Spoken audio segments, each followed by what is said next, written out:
Gloire à Dieu seul soit toute la gloire. Celui qui a fait le ciel et la terre. Oh, alléluia. Celui qui a fait les temps et les circonstances. L'infatigable, l'insondable, le Dieu souverain et véritable. À lui seul soit toute la gloire cet après-midi. Oh, alléluia. Que toute la gloire vraiment lui soit rendue. Parce que Jésus-Christ le mérite. Vous voyez, quand souvent je le dis au début de mes vidéos, je ne le dis pas parce que je n'ai pas d'autre chose à dire. Non. Je le dis vraiment de tout mon cœur. Et je pèse mes mots. De toutes mes forces. J'ai dit que notre Dieu est un Dieu qui est digne d'être adoré. Il est digne d'être célébré. Jésus-Christ est digne d'être honoré. Il est digne d'être célébré. Encore cet après-midi, Père, je te loue et je te rends toute la gloire parce que, oui, tu le mérites. Sois béni d'âge en âge. Mon frère, ma soeur, cet après-midi, je viens encore devant toi pour partager ce sujet avec toi. Comme je l'avais dit la fois dernière, que on allait aborder dans mes prochaines vidéos, nous allons aborder plutôt les sujets sur les questions de les belles filles, sinon de la belle fille et sa belle famille. Alléluia. Ce dont nous allons parler aujourd'hui, c'est vraiment la belle fille et sa belle-mère. C'est vrai que nous venons dans la maison de Dieu, nous prions, nous jeûnons, nous évangélisons. Nous faisons l'œuvre de Dieu vraiment de la bonne manière. Mais souvent, on traîne avec nous des problèmes. Souvent, on traîne avec nous des situations très, très, très graves que nous-mêmes, nous ne mesurons pas souvent l'ampleur. Et voilà pourquoi le Seigneur me donne encore l'occasion de venir là. Ce sujet, Dieu m'a déjà fait grâce de le traiter dans des vidéos, dans certaines de mes vidéos, il y a bien des années passées, il y a bien des années de cela. Et le Seigneur me met encore à cœur de revenir encore sur ce sujet. D'y revenir encore. Excusez-moi. Alléluia. Le Seigneur me permet encore d'y revenir. De revenir encore traiter de ce thème, vraiment, de la belle fille et de la belle famille, de la belle mère.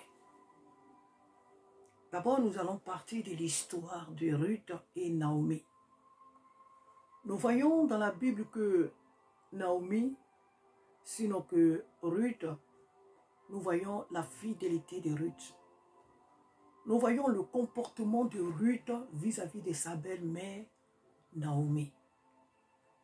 La parole de Dieu nous dit que Naomi était partie au pays de Moab, son mari, elle et leurs deux fils.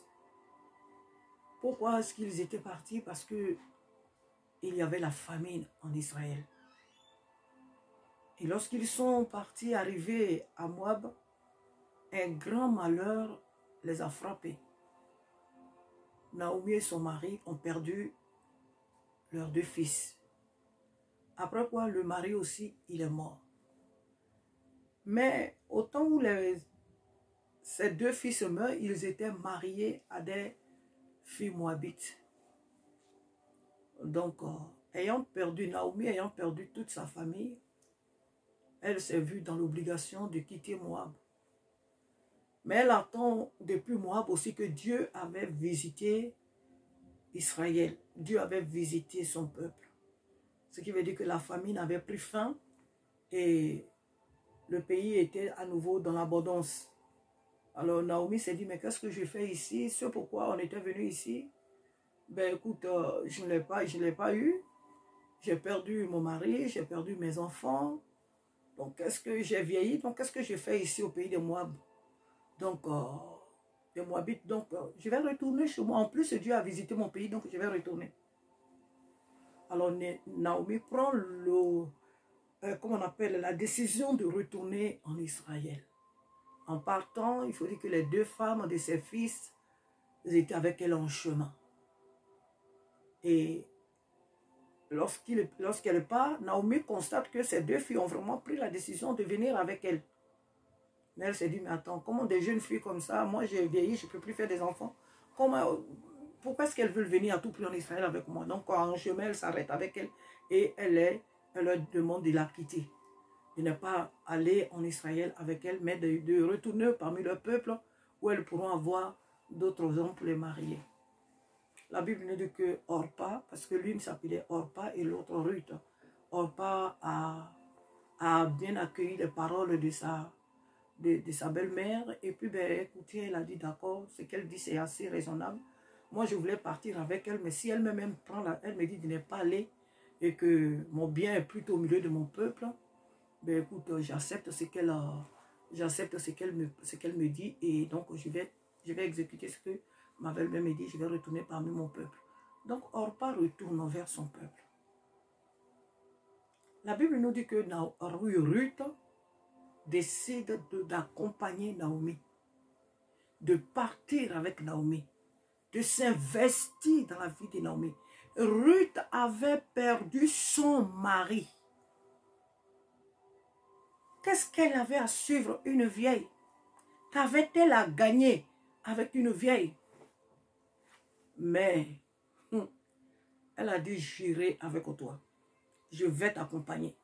Elle s'est peut-être dit que c'est une vieille, pour ne pas quelque chose lui arrive en chemin.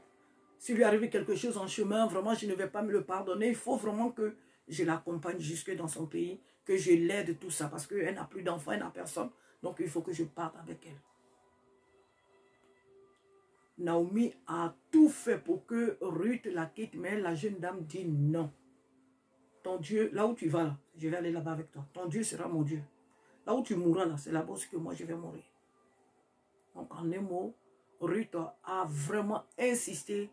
Elle a même découragé Naomi de continuer, de lui dire de retourner vers son peuple. Et finalement, Naomi a cédé et les deux femmes sont parties en Israël.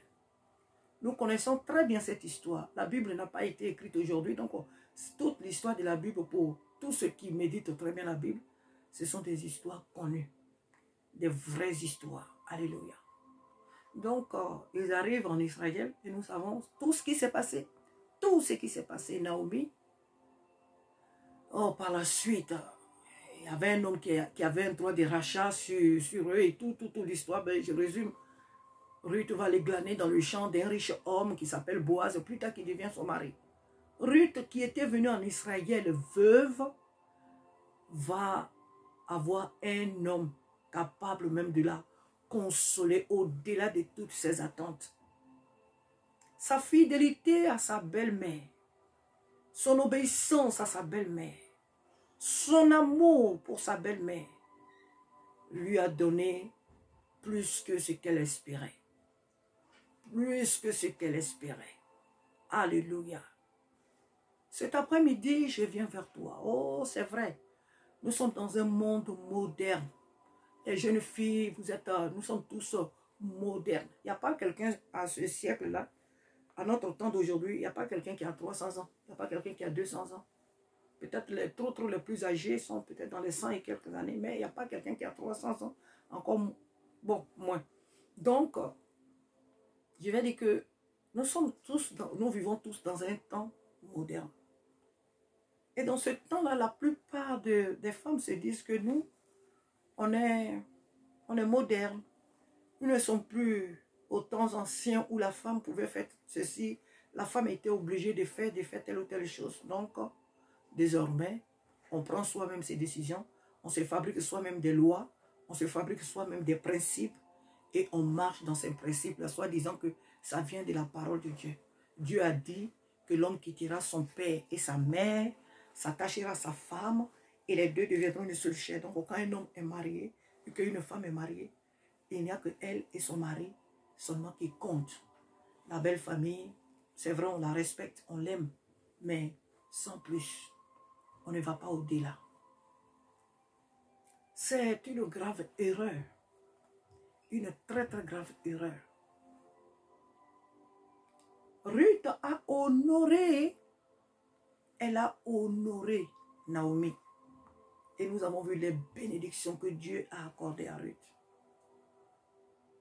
Amen.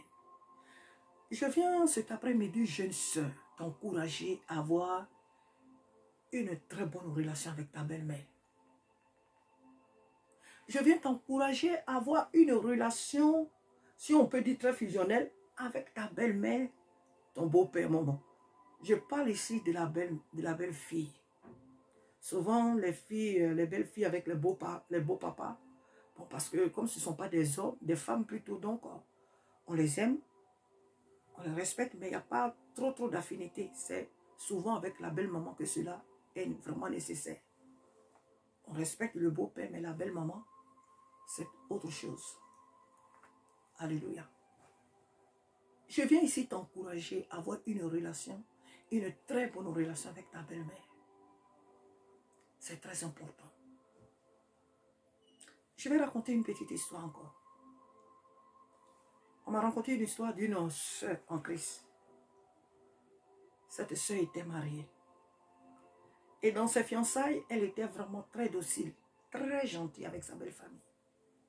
Elle avait une très bonne relation, respectueuse, mais tout ce qu'on peut imaginer de bien avec sa belle famille.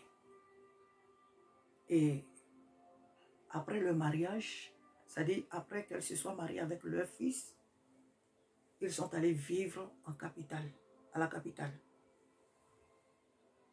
Nous savons un peu ce qui se passe dans les grandes villes. Avant d'arriver, il faut prévenir. Des fois, si la maison, c'est vraiment une maison un peu luxueuse, il y a des interphones, on ne rentre pas comme ça. Donc, le jeune homme qui était aussi instruit et qui avait eu un très bon boulot, ainsi que cette jeune fille, après leur mariage, ils sont allés vivre à la capitale et ils ont eu une grande maison et tout selon leurs fonctions, selon leurs moyens. Quand ils arrivent en ville, quelque temps après, les parents qui sont là au village, eux, avant d'arriver à la capitale, eux, ils n'appellent pas. C'est pas comme dans le temps, parce que c'est un peu une ancienne histoire. Hein. C'est pas un temps où les téléphones étaient vraiment accessibles à tout. Vraiment partout, c'est-à-dire les gens, tout le monde avait portable. Donc tu pouvais appeler facilement pour dire à quelqu'un que tu arrives. Mais dans ce temps-là, il n'y avait pas de téléphone. Il n'y avait pas vraiment de téléphone portable. Donc la maman s'est levée et elle a voulu se rendre à la capitale pour voir son fils. Lorsque cette dernière, elle arrive, on lui donne, elle se fait accompagner par quelqu'un qui connaissait très bien chez son fils. Et c'est comme ça qu'elle arrive un soir, elle arrive chez son fils.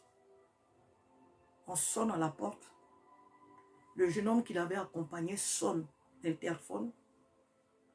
Il sonne à la porte. Personne n'ouvre.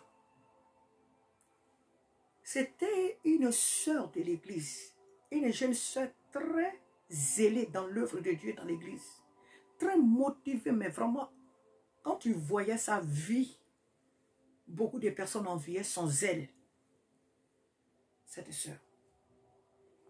Et donc sa belle-mère ce soir-là arrive du village, elle avait son petit balchon, elle avait préparé un peu de courses pour son garçon, un peu de bananes. Nous savons un peu quand les mamans quittent au village, comment les choses qu'elles envoient à leurs enfants en ville. Donc elle a pilé le riz, elle a attaché un peu de bananes, un peu de graines, tout. Et puis elle a fait vraiment son bagage et puis elle est venue. Ils étaient là au dehors. Et le jeune homme a commencé à sonner à la porte. Ils avaient un gardien. Le gardien est venu. Avant d'ouvrir la porte, il dit, ah, attendez, je vais aller voir, je vais aller dire à la maîtresse, à ma patronne que y a telle personne qui est là devant la porte. Est-ce qu'il faut la laisser rentrer? Le jeune homme n'était pas là. C'est-à-dire quoi? Le mari de la jeune sœur n'était pas là ce soir-là. Peut-être qu'il n'était pas encore rentré du travail ou il était parti à une réunion de prière. Mais en tout cas, le jeune homme n'était pas là quand sa mère était venue. Le gardien va dire à la jeune dame que voilà, ta belle-mère à la porte. Il dit, mais c'est qui ça, ma belle-mère? Comment ma belle-mère peut venir comme ça chez moi sans me prévenir? Comment ma belle-mère peut venir se présenter comme ça devant ma maison sans toutefois me dire qu'elle arrive? Moi, je ne la reçois pas. Et puis d'ailleurs, elle est avec qui? Et le gardien lui dit, ah, elle est avec un monsieur et tout cela. Elle n'a pas voulu ouvrir la porte. Mais la pauvre dame, la pauvre maman ne savait pas où dormir.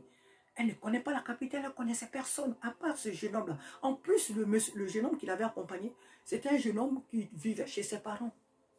Il n'avait pas un chez lui. Il s'est vu dans l'obligation de rentrer chez ses parents avec la dame. Le lendemain, ils sont revenus. Le jeune homme l'a ramené. Quand ils arrivent le matin, le fils de la dame était déjà parti au travail. Et la femme ni le gardien n'ont dit au monsieur que sa mère avait quitté le village pour les voir. Donc le jeune homme ne savait pas que sa mère était dans la capitale. Qu'elle s'était présentée devant sa porte, que sa femme l'avait refoulée. Il était au courant de tout ça. Le matin, il était déjà parti au travail quand sa mère et le même jeune homme l'ont raccompagné chez lui. Il revient devant la porte et il sonne à la porte. La femme n'a pas voulu ouvrir. Elle dit que non, elle ne s'attendait pas à sa belle-mère. Donc elle refuse d'ouvrir la porte. Avant d'arriver chez elle, il faut qu'on lui dise. Il faut qu'elle donne l'autorisation. Parce que les belles-mères, là, quand ils viennent chez des gens, c'est pour tuer les petits-enfants, c'est pour les envoûter, c'est pour les séparer de leur fils, c'est pour semer la terreur. Donc elle ne laissera pas sa belle-mère rentrer chez elle. Parce qu'elle ne l'a pas appelée auparavant pour dire qu'elle venait. Alors là, cette belle-mère n'a pas voulu forcer les choses. Elle a dit au jeune homme, ramène-moi chez vous. Ils sont partis. Quand ils arrivent chez les parents de ce jeune homme qu'il avait raccompagné, le jeune homme, on lui dit, il faut qu'on réparte encore parce que tout ça, apparemment, ton fils n'est pas au courant. Elle dit non, c'est pas possible. Raccompagne-moi à la gare, je vais rentrer au village. Tout ce que je vous ai envoyé, tout ce que je leur avais envoyé, prenez ça, c'est pas grave. Je vais retourner au village. Et c'est comme ça que la pauvre maman, elle retourne au village. Quelque temps plus tard, ce jeune homme qui avait accompagné la maman rencontre le fils de la dame. Et il lui fait part de cette situation. Le jeune homme tombe de nuit. Il dit, mais ça c'est quoi ça? Ma mère est venue jusqu'ici à la capitale. De telles scènes se sont passées. Ma femme ne m'a pas tenu au courant que ma mère est venue ici me voir. Le jeune homme le monsieur était très en colère contre sa femme. Qu'est-ce qu'il fait? Dès qu'il rentre chez lui, il met sa femme en audience. Les deux commencent à se disputer. La femme se frappe, la jeune femme se frappe la poitrine. Elle ne laissera pas les gens venir chez elle. Chez elle, ce n'est pas un défilé. Sa maison, ce n'est pas une maison de défilé. Donc, elle ne laisse pas rentrer n'importe qui chez elle. Et comme nous savons que chez nous, bon, ici en Europe, les gens divorcent facilement, mais en Afrique, ce n'est pas le cas. Quels que soient les problèmes, les gens en Afrique, quels que soient les problèmes, les gens ne courent pas de suite parce qu'il y a un problème de suite, on va divorcer. En Afrique, Dieu merci, cet esprit-là n'est pas encore arrivé en Afrique. La facilité de divorcer, là, ce n'est pas encore arrivé en Afrique. Entre-temps, après leur mariage, la femme n'était pas, elle n'avait pas encore eu d'enfant. Les deux n'avaient pas encore eu d'enfant. Donc après cette scène, le jeune homme retourne plus tard au village pour demander, il achète des cadeaux, des dons, en tout cas tout ça pour aller demander pardon à sa mère qu'il n'était même pas au courant de l'affaire, qu'il venait dans la même semaine d'apprendre que elle, sa mère, était venue le voir à la capitale. Et il est venu demander pardon à sa mère, en tout cas à toute sa famille. La maman, elle avait compris, elle ne voulait pas au départ parce que pour elle, c'était impossible que son fils ne sache pas ce qui s'est passé. Donc, mais après, elle a compris et elle a accepté les dons que son fils lui a fait. Il a pleuré au pied de sa mère, il a demandé pardon. Et les parents lui ont pardonné et tout ça. Puis après, il est retourné. Quand il retourne chez lui, à la capitale, il faut dire que le temps qu'il passait avec sa femme, elle avait du mal à concevoir. Ou des fois, quand elle conçoit, la grossesse tombe. Et jusqu'à un certain moment, elle a eu un enfant. L'enfant qu'elle a eu, l'enfant était malade. Il avait un problème comme s'il était fou. On appelle ça ici schizophrène. L'enfant était bizarre. Elle a eu un deuxième enfant avec le jeune homme, avec le monsieur. L'enfant est paralysé. Un petit garçon, c'était 2 garçons. L'enfant est paralysé. Plus de 2 ans, l'enfant ne marche pas. Je me demande, mais c'est quoi? Quel est le problème? Nous sommes des chrétiens. On sert dans notre église. Nous sommes même des responsables. On prie, on jeûne, on fait des veillées. On a une vie chrétienne rangée. Quel est le problème? C'est quelle preuve que Dieu nous envoie comme ça? Elle avait oublié qu'elle a fait du mal à quelqu'un. Sinon à quelqu'une. Mais ben, je peux dire quelqu'un puisque le mal qu'elle avait fait à la belle-mère, c'était à toute la famille qu'elle avait fait. Elle avait oublié qu'elle avait sémé un mauvais grain quelque part. Quelque temps après, dans leur église, il y a eu un temps de prière et tout. Parce que l'église, ils savaient ce que dans leur famille, dans leur foyer, ils traversaient. Donc, un prophète arrive à une séance de séminaire, tout. Et une prophétie sort que tu as fait du mal à ta belle-mère. Elle ne vous a pas maudit, mais le mal que tu lui as fait là, le fait que son cœur a gémi, tu l'as humilié, elle a porté son enfant. Elle n'était pas venue pour rester chez vous, elle est venue tout simplement vous voir.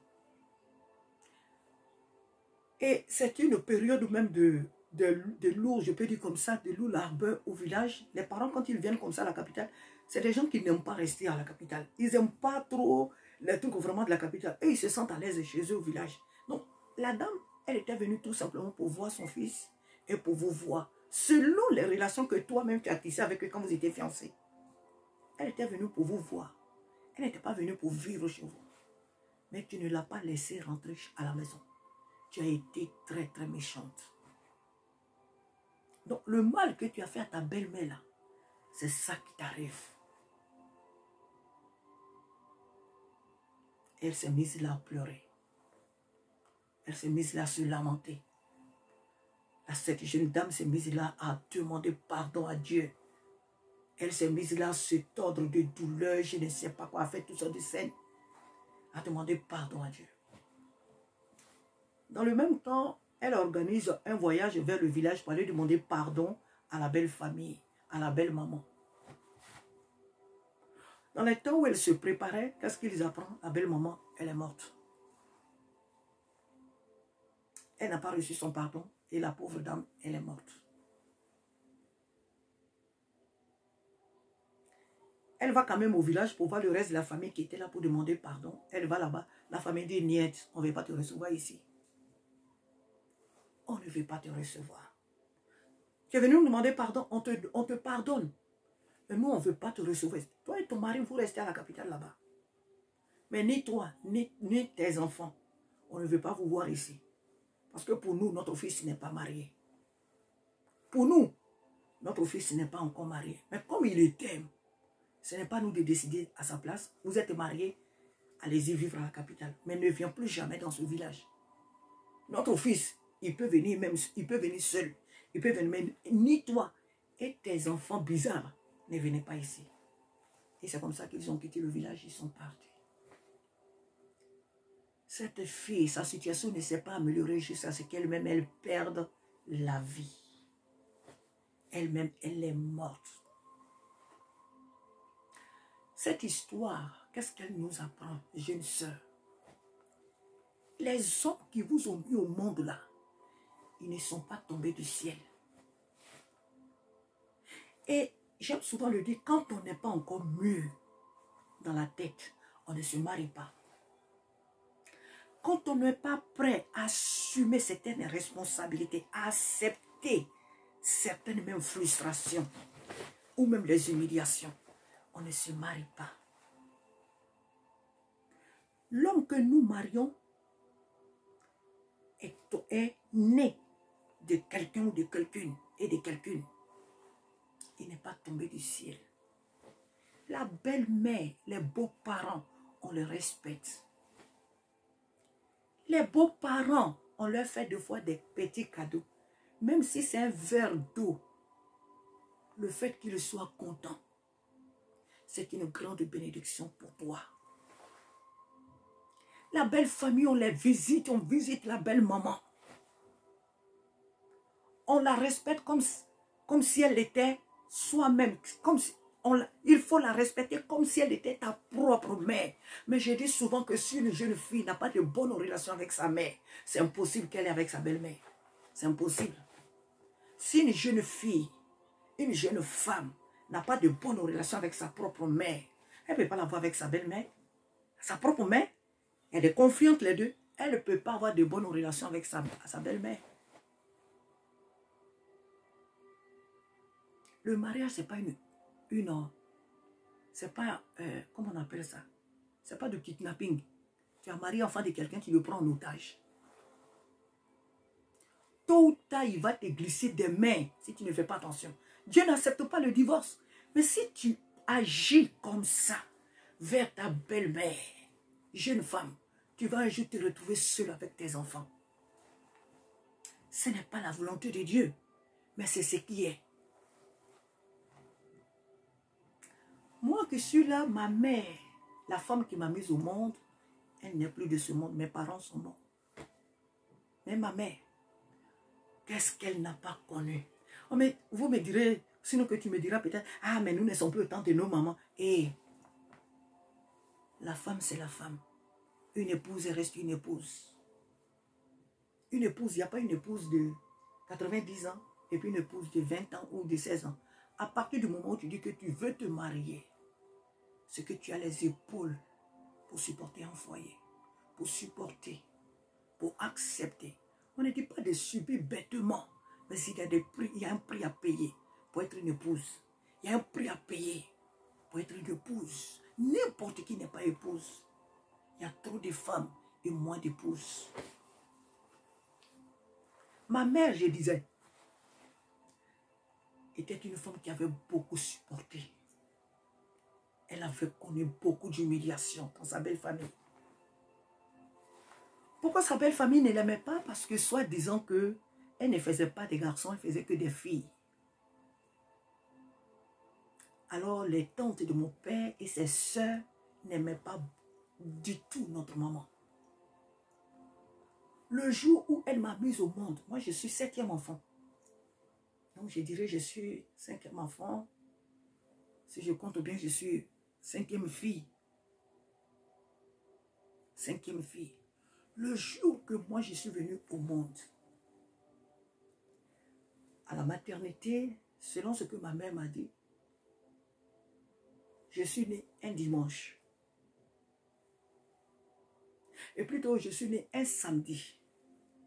Et le dimanche, mon cordon s'est détaché. Donc, elle est tombée. Elle m'a dit, dimanche à 9h, à 9h30, ton cordon est tombé. Parce qu'à l'église méthodiste, il y avait une cloche qui sonnait, donc elle s'est référée à ça. Mais ce qui est sûr, le dimanche, ça dit le lendemain, mon cordon était tombé. Et comme dans le temps, les mamans duraient plus dans les maternités, on les laissait soit une semaine dans les maternités, parce que c'était comme ça dans le temps. Parce que les sages-femmes se disaient qu'il fallait qu'elles prennent le temps d'aider les mamans. Elles leur montrent comment bien s'occuper de l'enfant, tout cela médicalement, avant de les délivrer. Donc, normalement, ma mère devait faire une semaine à l'hôpital. Mais comme moi, mon cordon était vite tombé, les sages-femmes n'ont pas trouvé nécessaire de la garder. Une femme qui a accouché hier, on va dire comme ça, elle a accouché hier. Demain, comme ça, même ici, là, à la maternité, les femmes restent, je crois, 3 jours. Ici en France, je crois. Les femmes restent 3 jours dans les maternités. Ma mère, le lendemain, ils ont trouvé bon qu'elle quitte, qu'elle rentre à la maison. Et puis ce jour-là, il y avait un oncle qui était mort dans le village.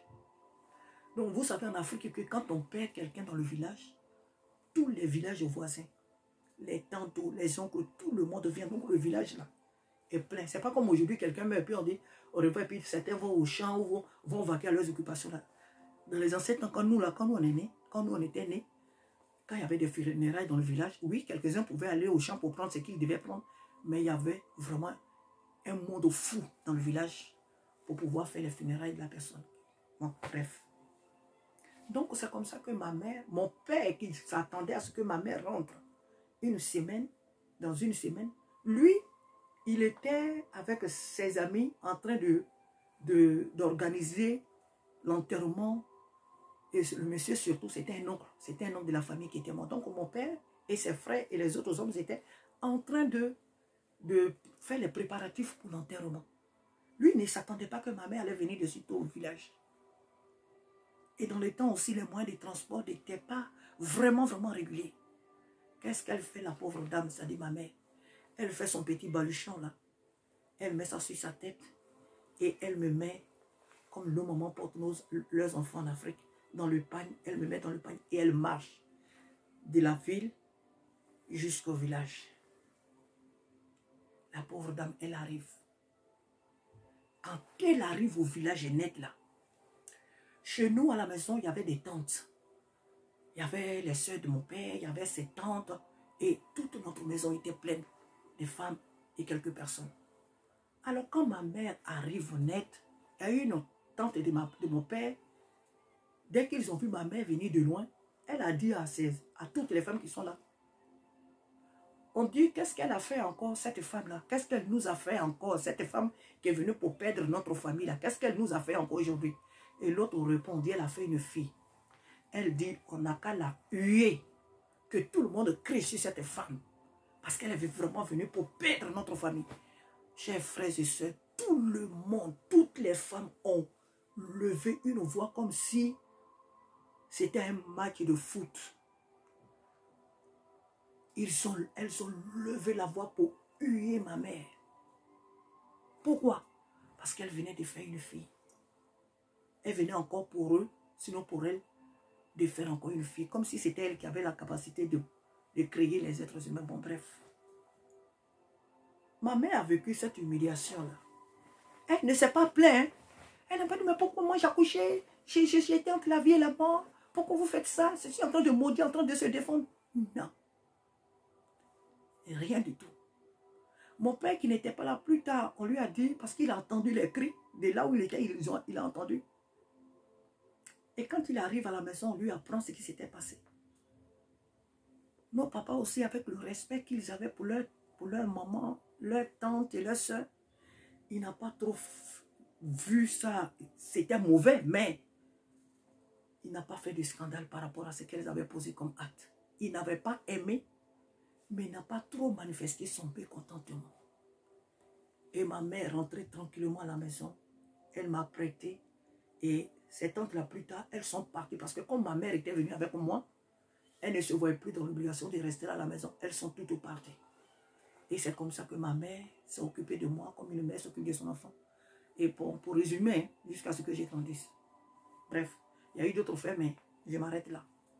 Mais cette maman, pourquoi je prends son exemple et qui m'est restée jusqu'à aujourd'hui? Parce que, malgré tout ce que ses belles soeurs, ses beaux-frères lui ont fait vivre, jamais notre mère ne s'est disputée avec l'une de ses belles soeurs. Jamais. Elle les accueillait tout le temps à la maison. Même des fois, quand elle part au champ, il y avait certaines qui allaient après elle pour leur donner des régimes de bananes, des lignames et tout. Elle leur donnait. Nous, on était enfants. Elle disait toujours, moi, je suis une reine. Elle dit, moi, je suis une reine. Ce sont mes filles là demain qui vont m'enterrer. Et c'est ce qui a été. Elle dit, moi, c'est moi qui ai de quoi donner aux autres. Ils n'ont rien à me donner. Moi, je suis une reine. Si les autres ne m'aiment pas, parce que j'ai fait des filles, ils savent pourquoi ils ne m'aiment pas. Mais celui qui me les a données, il sait pourquoi il me donne des filles. Je n'ai pas à me défendre. Dieu est trop grand pour me défendre. C'était ce qu'elle disait toujours. Même nous, ces enfants-là, des fois, on s'énervait pour dire, mais maman, pourquoi ils font ça? Toujours, tu leur donnes à manger. Toujours, tu leur... Elle dit, non, non, non, non, non. Cette bataille-là, c'est Dieu qui l'amène à ma place. Chers frères et sœurs, effectivement, nous nous sommes occupés de notre mère. Et elle est morte. Elle a été enterrée dignement. Elle a bien vécu. Je vais vous épargner le reste. Mais ce qu'elle avait dit là, c'est ce qui s'est accompli. Dieu l'a béni au travers de nous. Elle a vécu une vieillesse heureuse. Et elle est partie. Après mon père, 10 ans, mon père est mort. 10 ans après, elle aussi, elle a suivi en 2021. Mais nous, ces enfants-là, Dieu nous a bénis. Parce qu'elle disait toujours, dit, quand une femme fait du bien dans sa belle famille, les enfants qu'elle fait dans la famille, là, c'est Dieu qui les bénit. Tout ce qu'elle fait, elle doit le faire pour ses enfants. Elle ne doit pas regarder qu'à elle. Si tu fais du bien dans ta belle famille, le bien que tu fais là va se répercuter sur tes enfants. Donc il est nécessaire qu'une femme fasse du bien toujours dans sa belle famille. Même quand elle est maltraitée, elle doit regarder l'avenir de ses enfants.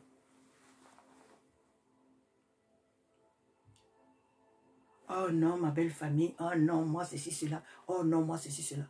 Ta relation avec ta belle famille, il faut revoir cela. Ta relation avec ta belle-mère, il faut la revoir. Ta belle-mère, ce n'est pas ton égal. Ta belle-mère, ce n'est pas ta copine. Ta belle-mère, ce n'est pas ta camarade de la maternelle. C'est la femme qui a mis au monde ton mari. Il faut l'honorer. Il ne faut pas entrer en conflit avec elle. Et si jamais tu es, je ne sais pas, dans une église où on t'encourage à te soulever contre ta belle famille, alors cette église, c'est une secte. C'est une secte. Une église où tu vas et puis on te soulève contre ta belle famille et tes propres parents, c'est une secte. Il faut sortir de là. À travers cette vidéo, ma soeur, jeune soeur, je viens t'encourager par les compassions de Christ à être dans de bons termes, en de bons termes avec ta belle-mère, avec ta belle famille. Parce que tout ce qu'on sème sur cette terre, on le récolte. Ce n'est pas forcément au ciel ou en enfer. Ça commence ici sur cette terre. Le monsieur avec lequel tu vis, le frère avec lequel tu vis, il est né d'une femme et d'un homme. Il faut les honorer. Le Seigneur ne te demande pas de leur donner tout ce que tu possèdes, non. Mais la relation, elle est très importante entre deux personnes. Vous savez, souvent, nous, les mamans, on dit souvent, on n'a pas besoin que quelqu'un me donne tout son or, son argent pour dire que pour que la personne pense ou bien quoi, je ne sais pas. On n'a pas besoin de ça. Mais le simple, la petite reconnaissance, la relation, le sourire, la présence, c'est suffisant. Quelquefois, une petite bouteille d'eau à offrir, c'est plus que tout.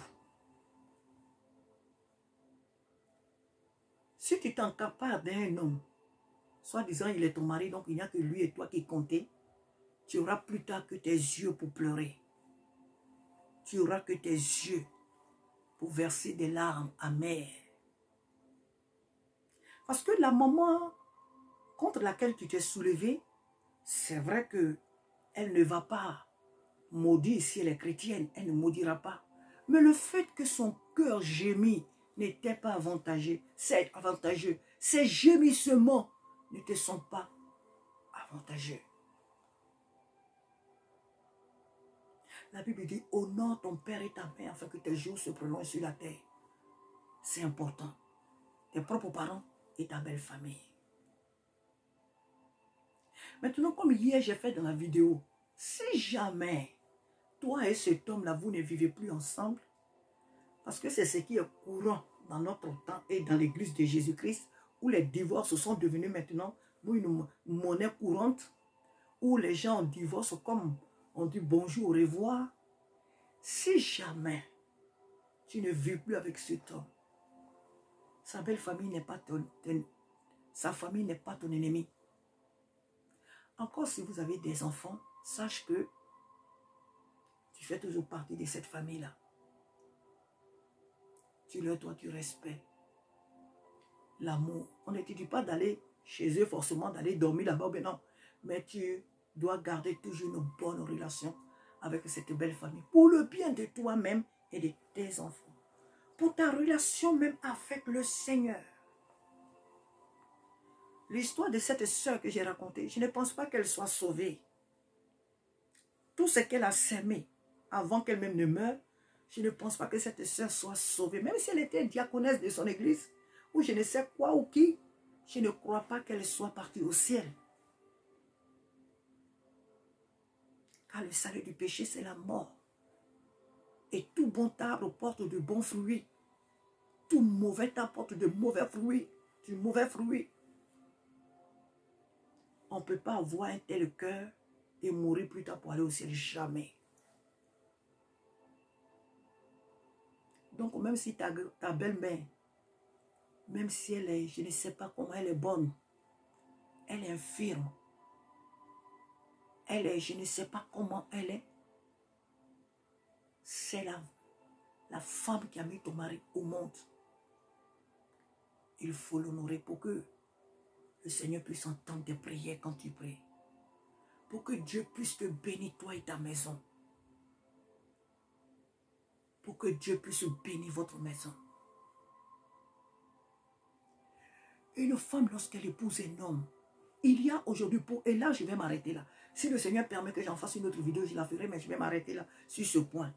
Il y a aujourd'hui beaucoup de nos jeunes gens qui ont été meurtris, blessés, abandonnés par leur père. Les moments, c'est un peu rare, mais la plupart, c'est le papa qui est parti de la maison et la maman a seul tramé avec les enfants. Alors, tu te maries avec un homme qui a connu cette épreuve-là, qui n'a pas connu l'amour maternel et qui a gardé une sérieuse rancœur contre son père. Lorsque vous vous êtes mariés, il t'a fait le tableau de tout ce qu'il a vécu avec son père. Oh, jeune sœur, encouragez-le à se réconcilier avec son père, quelles que soient ses raisons. Même s'il a raison, encourage-le à être en de bons termes avec son père. Ne dis pas non, mais de toute façon, son père n'est pas bien. Ah oui, c'est son père qui les a abandonnés. Peut-être que toi aussi, ton père t'a abandonné. Donc, vous deux, vous êtes dans le même cas. Dans le même cas, donc, oh oui, écoute, nos parents, ils sont comme ça, ils sont comme ça. Donc, moi, si mon mari ne veut pas aller, écoute, je ne vais pas l'obliger. Non, non, non, non, non. Nous, notre raison n'est pas celle de Dieu. Notre jugement n'est pas celui de Dieu. Alléluia. Donc, je t'encourage à s'aimer la paix entre ton mari et sa famille, entre toi et ta belle famille, pour que la rosée du ciel vienne sur toi, sur ta maison. Car la Bible dit quoi? La femme sage bâtit sa maison et l'insensé la renverse de ses propres mains. Tu peux être en de bons termes avec ton mari. Tu peux l'honorer. Tu peux être bien soumise, lui préparer tous les bons plats qu'il aime.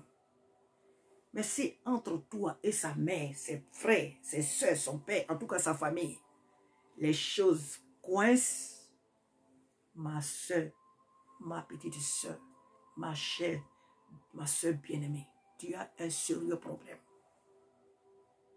Tu es assise sur une malédiction.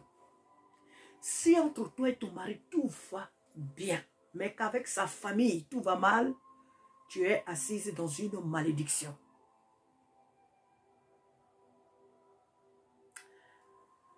Alléluia. Et Dieu, son désir est que tu sois béni. Dieu, son désir est que tu vives ton couple même de manière joyeuse ou joyeuse, que tu t'épanouisses, que tes enfants soient bénis, qu'ils prospèrent. C'est le désir de Dieu. Donc je t'encourage cet après-midi à être en de bons termes avec ta belle-mère, ton beau-père, tes beaux-frères, tes belles-sœurs, à ouvrir tes bras. Sois une épouse, pas une femme, sois une épouse. Sois une épouse comme Rebecca. Sois une épouse comme Ruth. Sois une épouse et non pas une femme. Et il y a plusieurs femmes dans ce monde. Il y a trop de femmes dans le monde. Mais les épouses, on les compte du bout des doigts. Il y a trop de femmes dans le monde.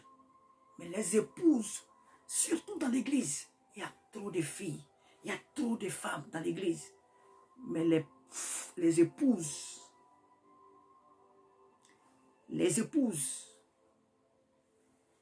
On les compte du bout des doigts. Et Dieu veut des épouses pour une église forte. Pour une église forte. Pour une église victorieuse.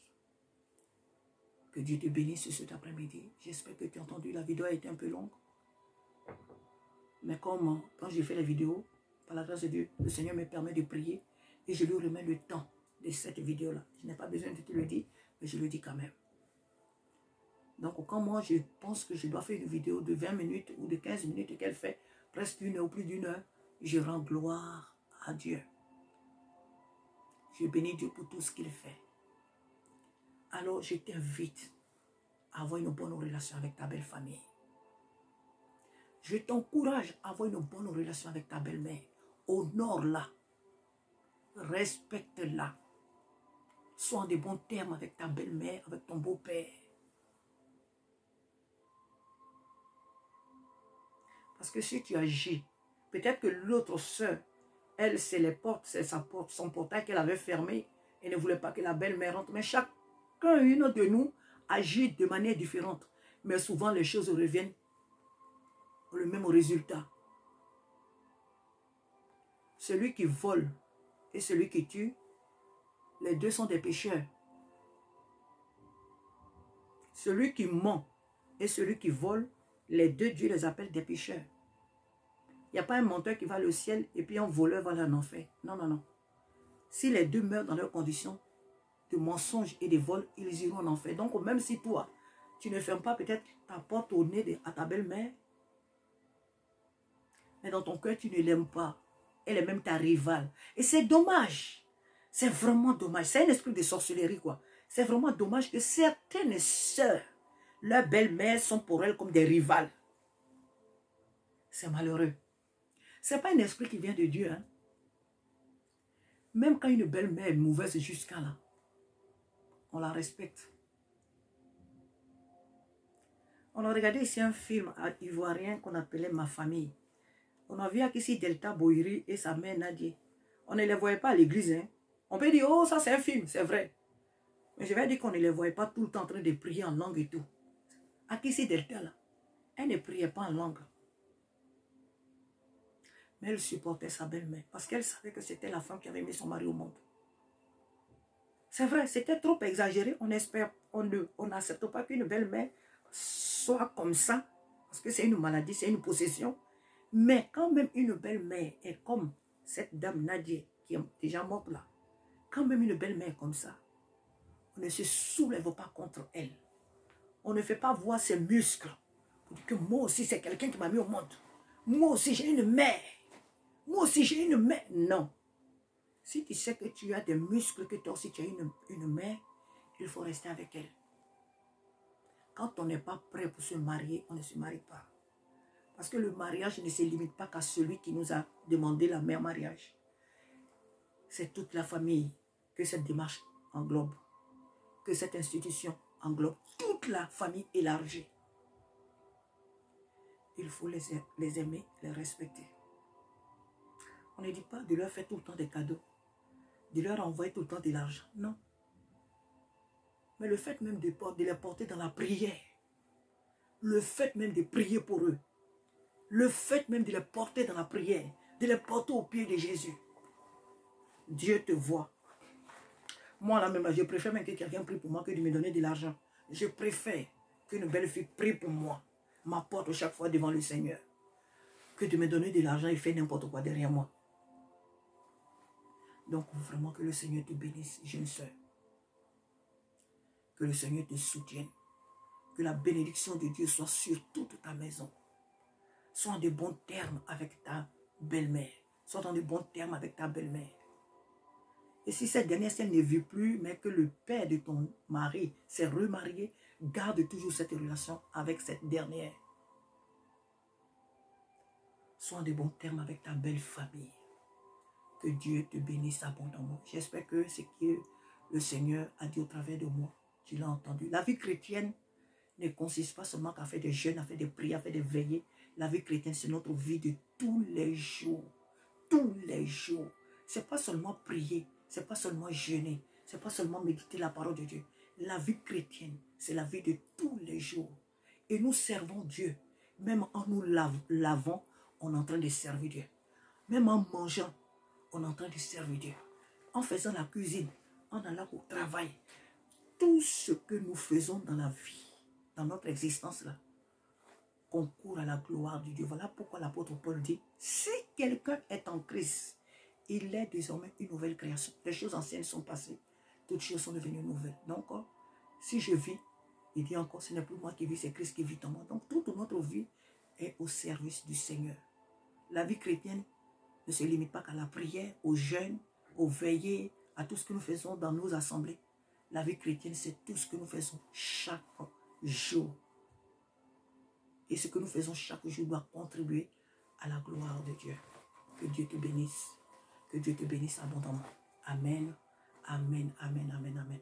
Alors j'aimerais cet après-midi t'encourager, toi qui n'as pas encore fait la paix avec le Seigneur Jésus. Les temps sont courts. Les temps sont très mauvais. Les bruits de guerre, les tremblements de terre, les inondations, des enfants qui se soulèvent contre leurs parents.